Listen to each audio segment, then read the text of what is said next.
Hi there! I'm having fun up here on my mountain, so I've just decided I'm going to stay up here for a few more days. I have another story to tell you, a story about me and a lesson I needed to learn from my dog.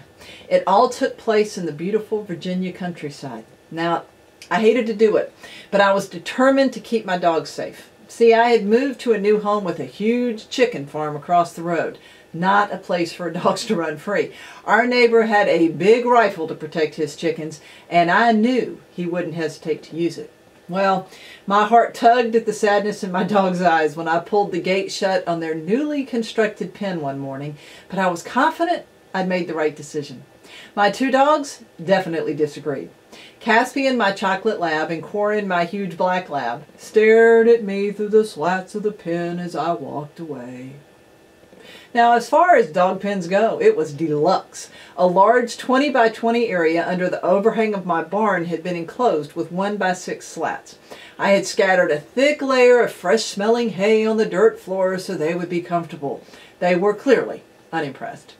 I, however, was confident I was being a good dog mom.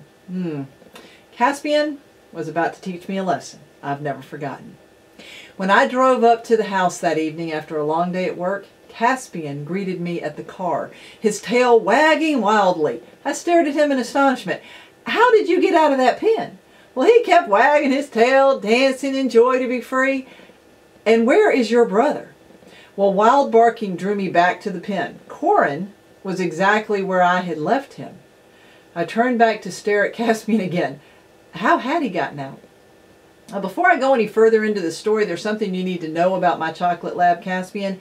He only had 3 legs, losing one to being hit by a car the year before. It didn't slow him down, but there were certainly limitations, I thought. Determined to solve the mystery, I put Caspian back in the pen and hid around the corner of the barn. And I was peering. He waited only a few minutes before he calmly walked to the side of the pen and climbed. Yes, my 3-legged dog climbed a 6-foot fence. He somehow managed to use his one good front leg to hook the boards, allowing his powerful hind legs to propel him forward. He reached the top, seemed to smile in satisfaction, then launched himself to the ground. He landed with a thud, his one good leg not quite strong enough to catch him. Jumped up, shook himself, and bounded around the corner to find me. Well, Corin was barking wildly, of course, infuriated to be left behind once again. He wanted out, but not badly enough to climb a 6-foot fence.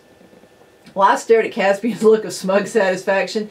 Now, I was impressed with what he'd done, but I still had that chicken farmer with the rifle just across the road. My dog was going to have to stay in his pen.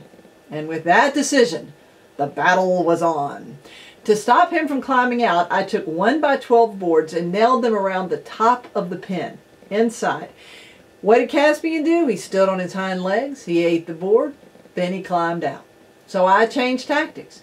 I replaced the 1 by 12 and then I dug a trench around the inside perimeter of the fence so he couldn't reach the board to chew it. Caspian changed his tactics. Instead of climbing up and over, he used his new knowledge of wood chewing to simply eat a hole in the side of the fence, large enough for him, but too small for his brother, and then he climbed out. Well, I gritted my teeth and I fought on.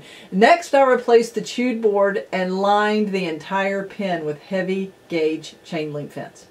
Caspian ripped the fence away, wiggled underneath, ate the fence, and climbed out. Every time he would meet me at my car door, wiggling with delight that I was home and he was free. But yeah, that chicken farmer with the rifle. I put the chain link back in place, then secured it with 2-inch staples. I stepped back and knew I had finally won my battle. Not even Caspian could pull them out. Ha! Wrong. When Caspian met me at the car that night, however, I could tell his fight for freedom had cost him. Blood streamed down his chest from where he had ripped several teeth from his mouth in his fight to conquer the chain link fence, and his face was cut, yet his wriggling body still expressed joy. As I stared at my determined dog, my dismay and need to win turned to respect, admiration, and an acceptance of defeat. After all, he was at my car every night. He had never once taken off for the chicken farm. Caspian simply refused to have his freedom taken away. As the warm spring air washed over me, I cleaned him up, then I sat and quietly stroked his head, him on one side, Corn on the other, and I pondered what I had just learned. You know, I'd been fighting a problem with my business and had finally decided there was no answer.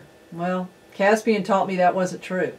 The lesson I learned that night is that there is always a way if I'm willing to keep trying and willing to pay the price to accomplish my goal. If I want something badly enough, there is a way to make it happen. Well, Caspian's persistence paid off. The next morning, I took the door off the pen.